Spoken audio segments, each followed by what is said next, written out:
नमस्कार दोस्तों, मैं पंकज चौधरी से स्वागत करता हूं अपने यूट्यूब चैनल में। ठीक है, सबसे पहले हम लोग देखेंगे कोई भी प्रतियोगी परीक्षाएं होती हैं, चाहे यूपीएससी का हो, जेपीएससी, बीपीएससी हो, एसएससी हो, जेएसएससी हो, भारत में जितने भी, चाहे टीजीटी हो, सीटेट हो, पीजीटी हो, कोई भी प्रतियोगी कंपटीशन परीक्षा है, ठीक ना। इसमें सबसे पहले ज़रूरी होती है आत्मविश्वास, अपने आप पे विश्वास कि मैं इस चीज़ को कर लूँगा, मैं इस चीज़ को प्राप्त कर लूँगा, ठीक ना। यह कॉन्फिडेंस होना ज़रूरी है, ठीक ना। आत्मविश्वास का होना बेहद ही ज़रूरी है। ठीक, उसके बाद है आपकी कठिन मेहनत। आप जो मेहनत कर रहे हैं किताबों के साथ, अपने नोट्स के साथ, अपने क्लास में लेक्चर सुन रहे हैं, क्लास ज्वाइन किए हुए हैं, ठीक ना। और साथ ही साथ अपनी यहाँ घर पे भी पढ़ाई कर रहे हैं, तो जो आप कोचिंग में पढ़ते हैं तो उसको एक बार घर से पढ़ के जाइए, तब वहाँ पे ज़्यादा समझ में आएगा। या फिर मान लीजिए कोचिंग में जो पढ़ लिए उसको आके वापस घर में उसी चीज़ को बढ़िया से पढ़िए, 2-3 किताबों से पढ़िए, तो आपको और ज़्यादा गहराई में समझ में आएगा। तो कठिन मेहनत का कोई विकल्प नहीं है, ठीक ना। जो कोचिंग में पढ़ाई जा रही है उसके अलावा भी 2-3 किताबों से सभी चीज़ों को पढ़ने का प्रयास कीजिए। अपना एक नोट्स बना लीजिए, उसको कलेक्ट कीजिए डाटाओं को, ठीक ना। साथ ही साथ प्रतिदिन न्यूज़पेपर भी पढ़िए, इंग्लिश, हिंदी, ये सब चीज़ें मजबूत होनी चाहिए, जो बेसिक चीज़ें हैं। पहले बात कि सिलेबस को देखिए, सिलेबस के अकॉर्डिंग अध्ययन कीजिए, सिलेबस में क्या कह रहा है, क्या नहीं कह रहा है, सिलेबस के अनुसार चलिए, उसके एक एक टॉपिक को बढ़िया से कवर कीजिए। सिलेबस के अनुसार चलिएगा तो पूरा आपका सफलता आपको जल्द मिलने की संभावना होती है। तो कठिन मेहनत का कोई विकल्प नहीं है। तीसरा है धैर्य, ठीक ना, पैसेंस होना ज़रूरी है। देखिए, व्यक्तित्व की परख तब होती है जब आपको असफलता मिलती है। जब असफलता मिलती है तो उसे आप सकारात्मक लेते हैं या नकारात्मक लेते हैं, ये आपके ऊपर डिपेंड करता है। अगर असफलताओं को सकारात्मक लेंगे तो अपनी कमियों को देखेंगे और उसमें आप सुधार कीजिएगा, ठीक ना। तो असफलताओं को हमेशा सकारात्मक मानिए, समझिए कि असफलता सफलता की एक पहली सीढ़ी होती है, ठीक ना। ये चीज़ समझिए, ये चीज़ें, असफलता एक चुनौती है, उसे आप स्वीकार कीजिए, ठीक ना। ये चीज़ें, तो यहाँ धैर्य रखना बहुत ज़रूरी है, ठीक ना। धैर्य रखिए, अपने आप पे विश्वास रखिए कि इस बार ना सही, अगले बार जो भी कमी रह गई है मैं उसे दूर कर लूँगा। सभी बच्चे किताबें पढ़ते हैं, ठीक ना, ले भी तैयारी भी करते हैं, नोट्स भी बनाते हैं, फिर असफल रहते हैं।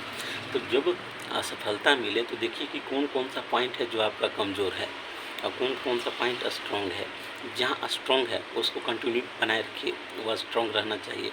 जो कमज़ोर सेक्शन है उससे मेहनत कीजिए, 3 महीने 6 महीने जम कर, ज़्यादा नहीं। जो भी कमज़ोर पॉइंट है उस पर 30 दिन मजबूती से दे दीजिए, या मैथ हो, रीजनिंग हो या इंग्लिश हो, 100% वो आपका सही हो जाएगा। ये चीज़ें, इसके अलावा धैर्य रखना बहुत ज़रूरी है। आजकल देखते हैं 10th के बच्चे सुसाइड कर लेते हैं, ठीक ना, रिजल्ट आता है, तो ऐसी चीज़ें नहीं होनी चाहिए, ठीक ना। जीवन बहुत ही अमूल्य है, अद्वितीय है, ठीक ना। असफलता, सुख दुख, उत्थान पतन, ये सब ज़िंदगी के हिस्से हैं। जन्म है तो मृत्यु है, तो सुख है तो दुख है, ठीक ना। ये सब जीवन के हिस्से हैं, दुख का भी आनंद लीजिए, ठीक ना। ये चीज़ें, गुणवत्तापूर्ण पढ़ाई, जो आप पढ़ रहे हैं, किसी भी एग्ज़ाम के लिए पढ़ रहे हैं, तो पहला सिलेबस के अनुसार पढ़ें। पीटी में क्या है सिलेबस उसको देख लें, मेंस में क्या है सिलेबस उसको देख लें, इंटरव्यू में कहाँ क्या कमी रह गई उसको देख लें, ठीक ना। तो सिलेबस के अकॉर्डिंग चलिए। जो किताबें हैं, ठीक ना, उन किताबों को देखिए। एक किताबें पर्याप्त नहीं होती हैं, ठीक ना। 2-3 किताबों से अपना पूरा जो कंटेंट है उसे निकालिए, ठीक है। अपना एक नोट्स बनाइए, ठीक है। उस नोट्स को प्रतिदिन डेवलप कीजिए। साथ ही साथ रोज़ पेपर पढ़िए, हिंदी का भी पढ़िए, इंग्लिश का भी पढ़िए, जनरल अवेयर्स, जीएस के जितने चीज़ें हैं उससे अवेयर रहिए, ठीक ना। इसके बाद टाइम मैनेजमेंट, समय प्रबंधन बहुत ज़रूरी है अपने जीवन में।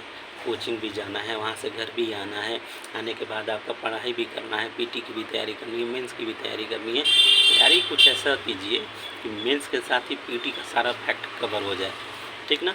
ये सब चीज़ों की तैयारी कीजिए। एग्ज़ाम में भी टाइम मैनेजमेंट और एक्यूरेसी ज़्यादा महत्वपूर्ण होती है। एग्ज़ाम में क्या है, टाइम मैनेजमेंट, एक्यूरेसी, बहुत शुद्धता, एक्यूरेसी में शुद्धता, ये ज़रूरी है। समय प्रबंधन होना बेहद ज़रूरी है।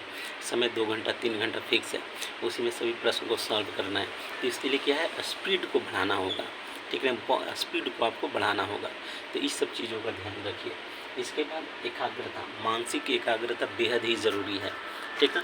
मानसिक एकाग्रता का होना बेहद ज़रूरी है। कॉन्सन्ट्रेशन कीजिए, कॉन्सन्ट्रेट कीजिए कि प्रश्न की प्रकृति क्या है, ठीक है, आपको करना क्या है। जीवन में लक्ष्य को निर्धारित कर लीजिए और उसी लक्ष्य के अकॉर्डिंग अपना कार्य कीजिए। इसके बाद समर्पण, समर्पण बेहद ही ज़रूरी है, ठीक ना। जिस चीज़ के लिए लगे हैं, चाहे यूपीएससी हो या रेलवे हो या सिपाही हो, ठीक है, या कोई भी एग्ज़ाम हो, उसमें 100% अपना दे दीजिए। वही समझिए कि वह मेरा आराध्य है और वो मेरा लक्ष्य है, उसे मुझे प्राप्त करना है।